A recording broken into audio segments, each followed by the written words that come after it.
अब समय आ गया था अंतिम खोजों से भी आगे बढ़ने का।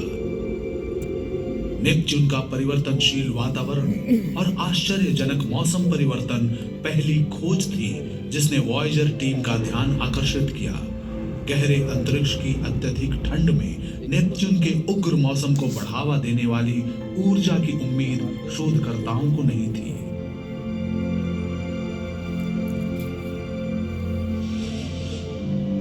नेपच्यून के दक्षिणी गोलार्ध में वॉयेजर 2 ने एक स्थायी प्रतिचक्रवाती तूफान की खोज की जिसे अब ग्रेट डार्क स्पॉट के रूप में जाना जाता है।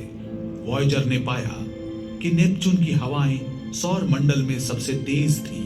उनकी गति 2100 किलोमीटर प्रति घंटे तक पहुंच जाती थी। वॉयेजर 2 ने ग्रह के चारों ओर छल्लों की एक कमजोर और खंडित प्रणाली का भी पता लगाया। छल्ले किस चीज के बने होते हैं और उनका रंग लाल क्यों होता है, ये एक रहस्य है जिसका पता लगाने के लिए वॉयेजर रुक नहीं सका। लेकिन जब वॉयेजर 2 ने ट्राइटन के पास से उड़ान भरी तो और भी जानकारियां प्राप्त हुई। ट्राइटन सौर मंडल का एकमात्र बड़ा उपग्रह है जो प्रतिगामी कक्षा वाला है। ये अपने ग्रह नेपच्यून के घूमने की विपरीत दिशा में परिक्रमा करता है।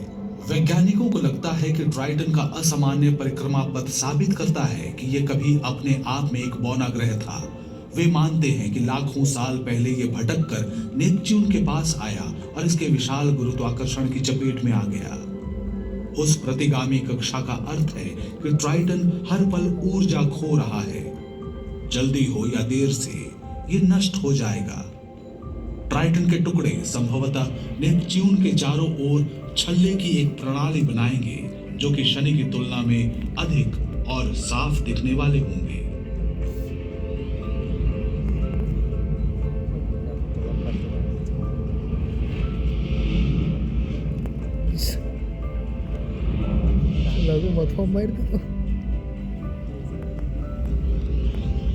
वॉयेजर ने यह भी पाया कि ट्राइटन सौर मंडल की सबसे ठंडी वस्तुओं में से एक है। इसकी सतह का तापमान 0 से 235 डिग्री सेल्सियस नीचे चला जाता है। ट्राइटन के दक्षिणी ध्रुव के पास कुंड से निकले झरनों की एक श्रृंखला देख वैज्ञानिक हैरान रह गए, जो सतह की बर्फ की दरारों में से नाइट्रोजन और धूल उगलती है। इसे क्रायोवोल्केनिक गतिविधि कहा गया। धुएं के गुबार इतने शक्तिशाली होते हैं कि वे सतह से 8 किलोमीटर ऊपर तक पहुंच सकते हैं। इस सौर मंडल से होते हुए वॉयेजर 2 की यात्रा के अंतिम पड़ाव थे नेपच्यून और उसके उपग्रह।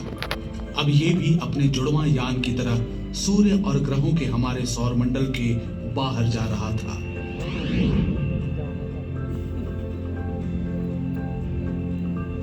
वॉयेजर 1 सौरमंडल की सीमा तक पहुंचने वाली और उससे आगे जाने वाली पहली मानव निर्मित वस्तु बन गई। अगस्त 2012 में घटी थी यह घटना। वॉयेजर 2 भी पीछे नहीं है। अब दोनों अंतरिक्ष यान हमारे सूर्य से दूर जा रहे हैं, अपनी अपनी दिशा में। उनका मिशन पूरा हो गया है। वॉयेजर के ऑनबोर्ड उपकरण धीरे धीरे बंद हो रहे हैं। बिल्कुल अंतिम समय में 2025 और 2030 के बीच उनकी यात्रा शुरू होने के आधी सदी के बाद नासा हमेशा के लिए वॉयेजर से संपर्क खो देगा। लेकिन इसके आगे क्या हो सकता है? भले ही वॉयेजर डेटा को पृथ्वी पर वापस नहीं भेज सकते हैं, लेकिन 2 यात्री अपने सफर को जारी रखेंगे।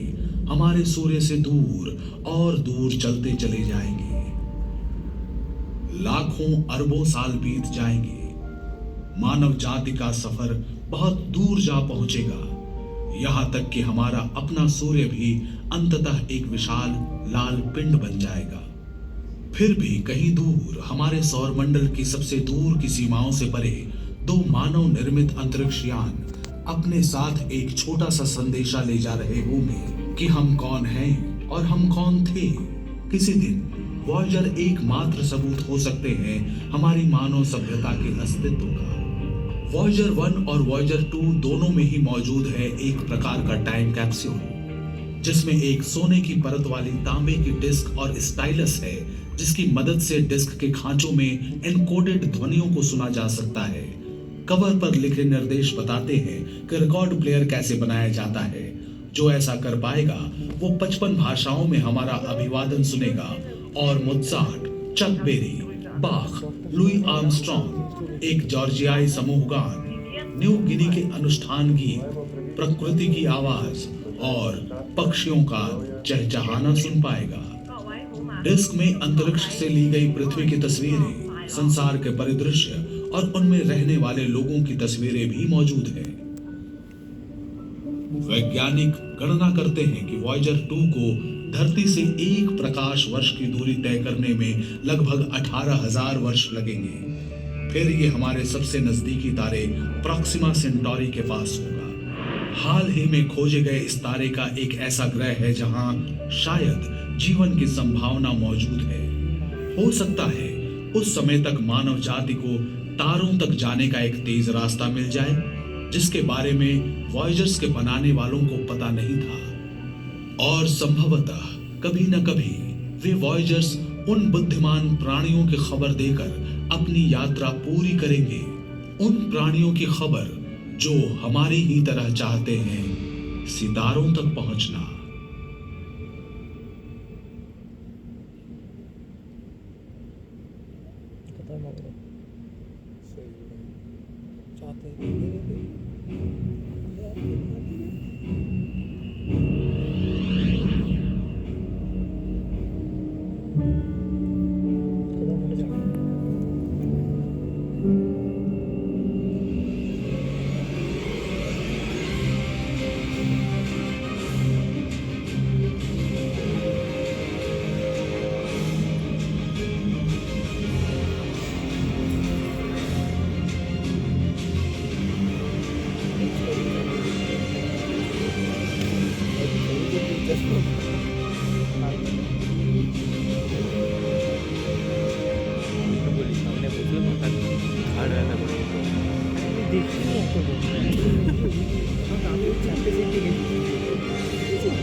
Hmm.